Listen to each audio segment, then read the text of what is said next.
Isaías 44, 3, 4 e 5, que diz: Porque derramarei água sobre o sedento, e torrentes sobre a terra seca. Derramarei o meu espírito sobre a tua posteridade e a minha bênção sobre a tua descendência.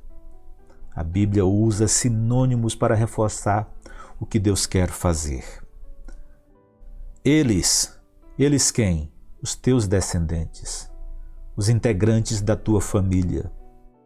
Brotarão como grama, como salgueiros, junto às correntes de águas. Um dirá: eu sou de Yahvé. Aleluia. É maravilhoso, não é? Você vê um filho dizendo: eu pertenço a Yahvé. Meu Deus! Nenhuma herança que possamos deixar para esse filho, para esse neto, qualquer descendente, supera, não chega nem perto de ouvir, de vê-lo transformado, sendo não apenas filho nosso ou descendente nosso, mas filho de Deus, e dizendo: eu sou de Yahvé. E o outro se chamará pelo nome de Jacó.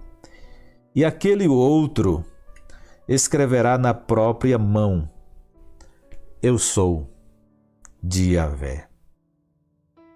E tomará o nome de Israel por sobrenome. Aleluia. Glória a Deus. 3 verdades, 3 afirmações que quero trazer. A primeira é uma promessa: o derramar do Espírito Santo. Oh, aleluia.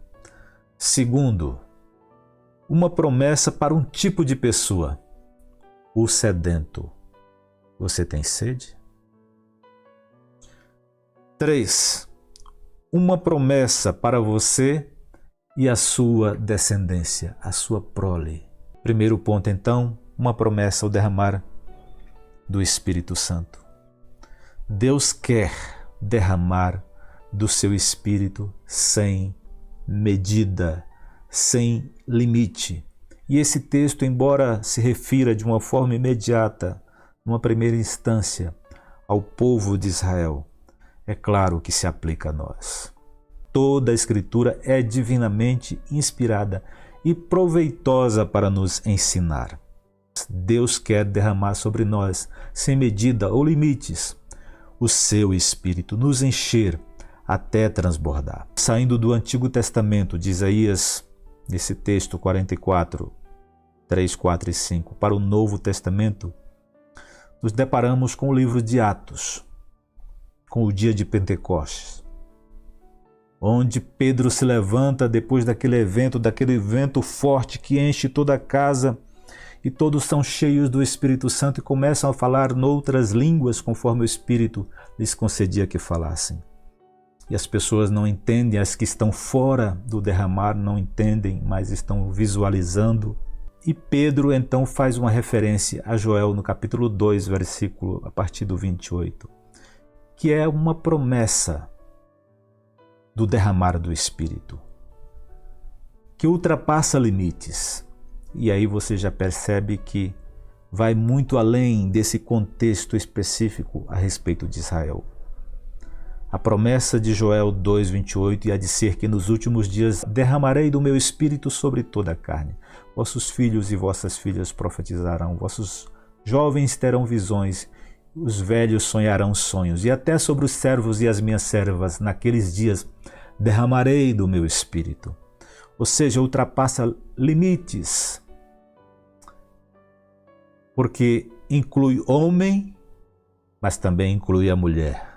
Não há discriminação do derramar do Espírito de Deus. Inclui jovem, mas também inclui o velho.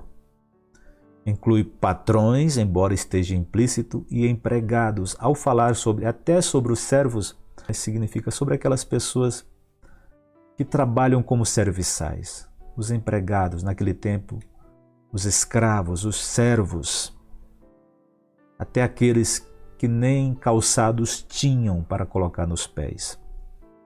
Mais uma vez, voltando-se para o Senhor, o derramar do Espírito também seria sobre eles. E Pedro, tomando esta passagem de Joel, essa profecia de Joel, ele faz uma interpretação e ele diz, quando perguntado o que se deveria fazer, ele diz: arrependam-se, e começa a ministrar a respeito. E termina dizendo que essa promessa diz respeito a tantos quanto o Senhor nosso Deus chamar. Para todos, para Israel, para o Brasil, para qualquer nação, para qualquer pessoa. Derramarei do meu espírito sobre toda a carne. Agora, apesar de toda essa abrangência sem limites, significa que automaticamente qualquer pessoa está apta para receber desse derramar do Espírito de Deus? A resposta é não. E aí passamos para o segundo ponto, para a segunda afirmação. A quem se destina o encher-se do Espírito, o derramar do Espírito sem medida? Para o sedento. Para o sedento. Versículo 3, porque derramarei água. A figura aqui usada por Isaías para o Espírito de Deus é água. Ou torrentes, chuvas fortes. Sobre o sedento. E torrentes sobre a terra seca, a terra que realmente precisa de água.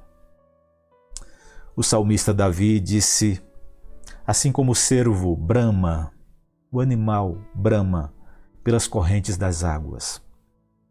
Assim suspira a minha alma por ti, ó Deus. Você olhando aqueles noticiários sobre a África, sobre os animais, que distância eles percorrem, às vezes por um veiozinho de água. E aqui Davi está tomando essa figura do cervo que brama em busca de uma corrente de água. Ele diz, assim como esse cervo, assim suspira a minha alma por ti, ó Deus.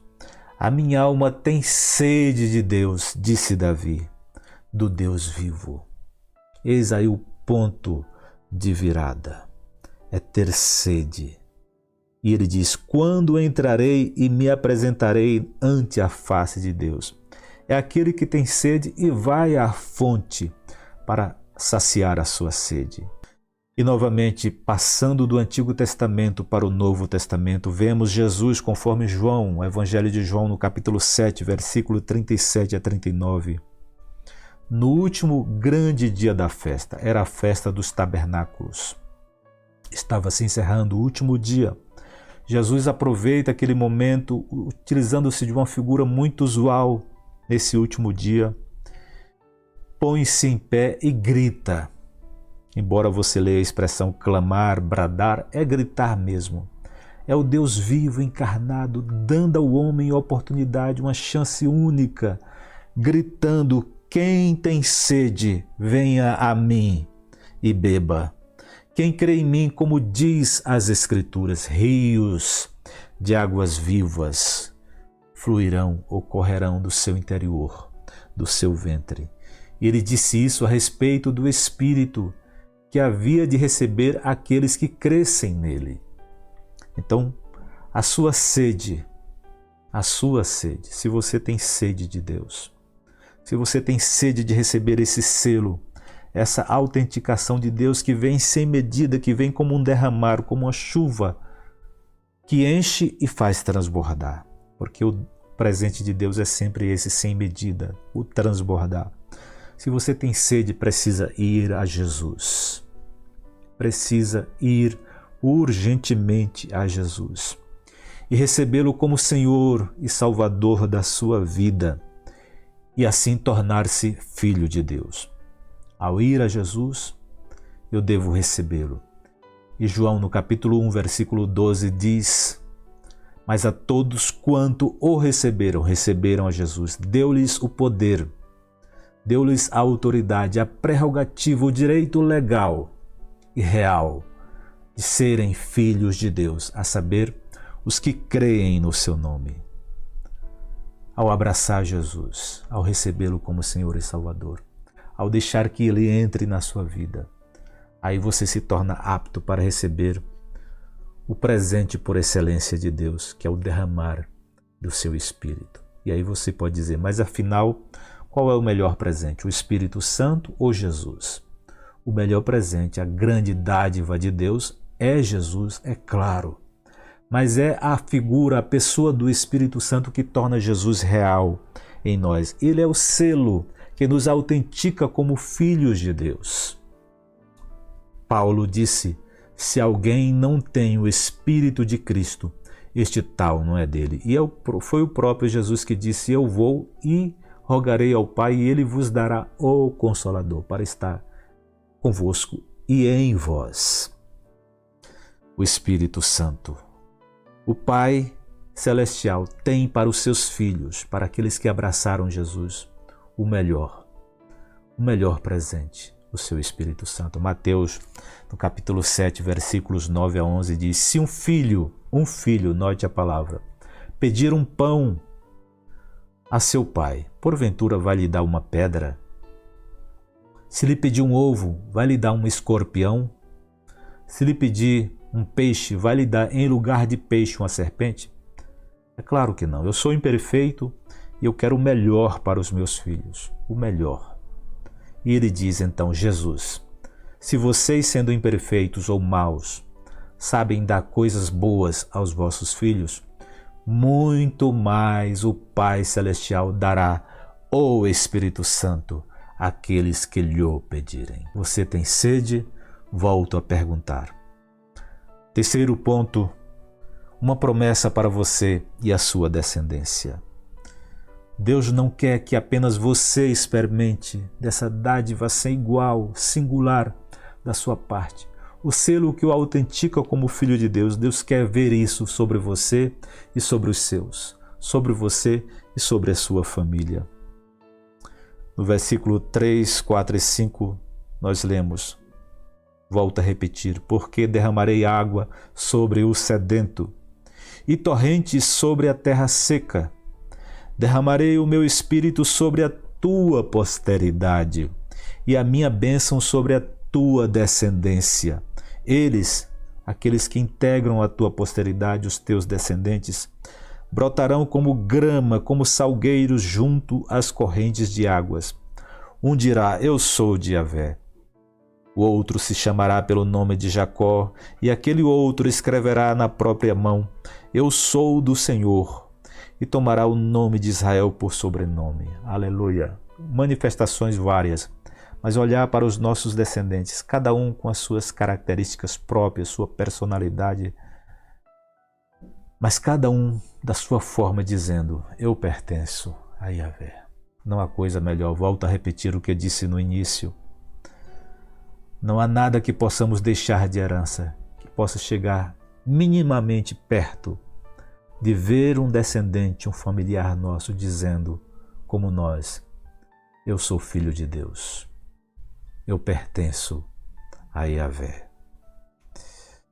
Novamente saindo do Antigo Testamento para o Novo, Atos 2:38, quando Pedro explicava o que estava acontecendo e abria a oportunidade não apenas para aqueles ali, os 120, mas para todos que estavam presentes. Ali existiam judeus de várias partes do mundo de então e até não judeus.